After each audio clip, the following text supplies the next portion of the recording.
السلام علیکم ورحمۃ اللہ وبرکاتہ۔ دوستو، اگر آپ اور آپ کے بچے بیمار رہتے ہیں اور ڈاکٹر کو دکھا کر اگر آپ کو صحت نہیں مل رہی، آپ ٹھیک نہیں ہو رہے، تو آپ لوگوں کو نظر بد ہے۔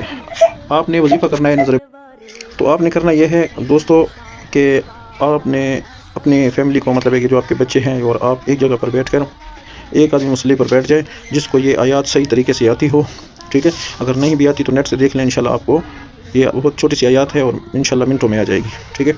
سورۃ قلم کی آخری آیات ہے، تو یہ میں آپ لوگوں کو اجازت کے ساتھ دے رہا ہوں۔ تو آپ نے کرنا یہ ہے کہ 3 مرتبہ درود ابراہیمی آگے اور 3 مرتبہ پیچھے، ایک گلاس پانی کا اپنے سامنے رکھ لینا ہے، اور ساروں کو سامنے بٹھا کر ساروں کی نیت کر کے کہ اللہ ہم پر جو نظر ہے، نظر بد ہے، جو کچھ بھی ہے، یا اللہ اس کے اثرات دور کر دے۔ تو آپ نے یہ آیات پڑھنی ہے، بسم اللہ الرحمن الرحیم، وَيُقَادُ الَّذِينَ كَفَرُوا لَا يُزْلِقُونَكَ بِأَبْصَارِهِمْ لَمَّا سَمِعُوا الذِّكْرَ وَيَقُولُونَ إِنَّهُ لَمَجْنُونٌ وَمَا هُوَ إِلَّا ذِكْرٌ لِلْعَالَمِينَ۔ یہ آیات آپ لوگوں نے پڑھ کر ساروں کو ختم کرنی ہے، 7 مرتبہ